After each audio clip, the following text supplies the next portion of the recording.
In Sarawak, stretching as far as the eye can see, the rivers flow as fast as if the earth sloped downwards. It's as if there's a storm blowing inside the water, a wind raging. The river's picked up all it's met with since the forests of Borneo. It carries with it traces of everything. Water that has trickled from the forest floor, the feather of a hornbill floating on it, spores of rare orchids, rumors of religion, soft-spoken languages and slow words from deep in the forest that can be traced to nomadic tribes still walking amongst the trees. Everything flows towards the South China Sea.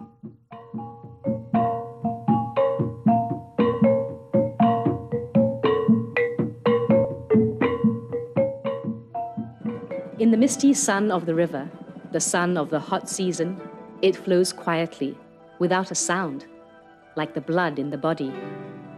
At the widening of the river, before its arrival at the sea, is the city of the cat, Kuching, a gracious Asian city in the style of Saigon or Shanghai.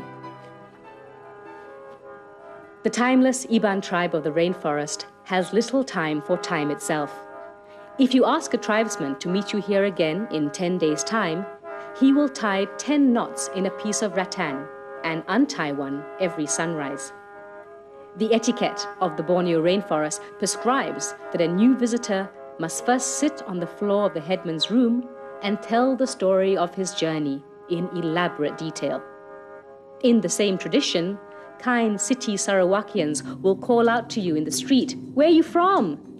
And they'll tell you where they come from too, which tribe they belong to: Iban, Malay; Kayan, Chinese; Penan. It's your first night in Sarawak. Don't hide in your room. Slip away from your 5-star hotel. Kuching is alive, like a Southeast Asian city should be. This is not a big city. You're safe here. We're all down on the waterfront, mixing in the evening, eating, talking. You're welcome to come and join us.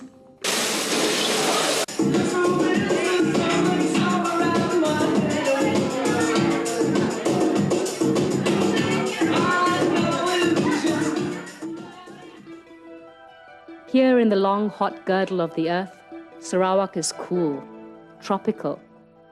It's already your second day. You should set off for the forest as soon as possible. Save the copious museums and galleries, antique and batik shops for the way home. Never in your whole life will you see rivers as beautiful and big and wild as these, the great regions of water soon to disappear into the caves of ocean. Everything comes up the river. Washing machines and satellite dishes, ideas, education, development and conservation, meandering off into the jungle to quietly cohabitate with ancient cultures. The liquid highways are the most fluid way for you to travel. Superfast outboard engines on old-fashioned longboats will slip you through the forest, fast and safe. Later on, further inland, careful oarsmen will steer you to secret places in silent wooden boats. Or you can fly to distant outposts, see through God's eyes oceans of forest as grand and endless as the Amazon. Or overland, following the four-wheel drive adventurers of the Trans-Borneo Rally. In Sarawak, to travel is to be taken, guided by the people of the forest, nomads themselves. Just follow. They know the way.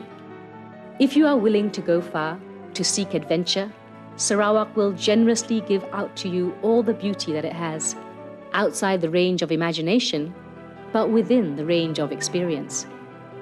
It's safe and it's easy. Everywhere you go, there will be somewhere world-class for you to stay.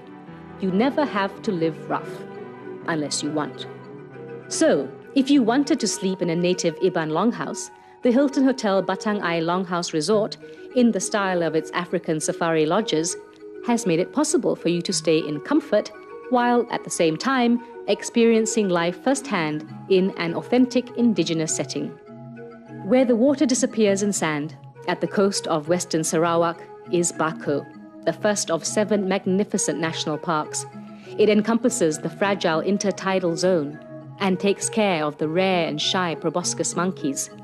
It's not a long boat ride from Kuching and a short, enchanting walk from the river mouth beneath magnificent wind-sculpted cliffs to the park headquarters. The national parks of Sarawak hold within their borders 20,000 species of animal and over 8,000 species of plant. Hundreds do not exist anywhere else on Earth. Deep inside Sarawak, amid these formidable mountains, are the Mulu Caves, the largest underground caverns to be found anywhere. It's very remote. You can only fly to Mulu or come by the river. As a reward for your journey awaits the luxurious Royal Mulu Resort right on the banks of the river. The whole intricate and architecturally beautiful complex is lofted on stilts and linked by long, gracious boardwalks. Explore the caves at your leisure. They are beautifully lit and very accessible.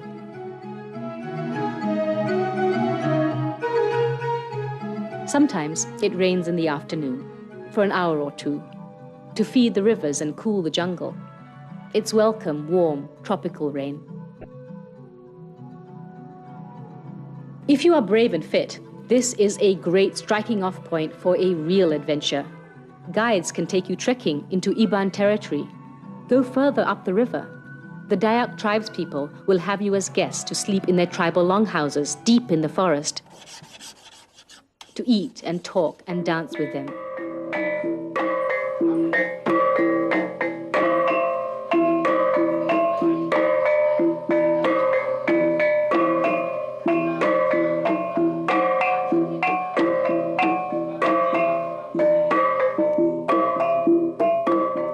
Sarawak can be as wild or as tame as you want it to be. We'll take you to the magical places. You just have to ask us. So now you can come back to the coast, spent, released from the dense forest onto white sand. There's a Holiday Inn. Sleep on the beach in the sun.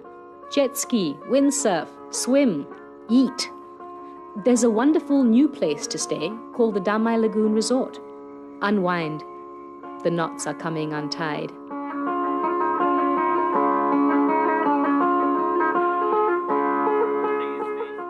Members of the incredibly diverse tribes of Sarawak have come down from the forest to form a cultural village, to share and preserve their individual cultures. You can visit, it's just nearby. There's dancing to the music of the sape and enactments of traditional festivals and rites. And now you can come back to Kuching, readjust, emerge from the jungle. But you linger, hold on to your heady images, reflect on the things you've seen. New life living below the vast canopy of 10-million-year-old forest, evidence of Sarawakian culture still very much alive and growing. So now the hunter-gatherer in you can collect symbols of your journeys for your friends, souvenirs so you won't forget. A loofah from the husk of a tropical flower, native carvings, antiques, handmade artifacts of the rainforest, a blowpipe, puakumbu, precious pieces of pottery to take home, photographs and memories. And afterwards, you wander among the old rice warehouses and merchant buildings of the waterfront. You imagine yourself leaving, but a long time ago. Departures, they're always the same. People have always left the land in the same sorrow.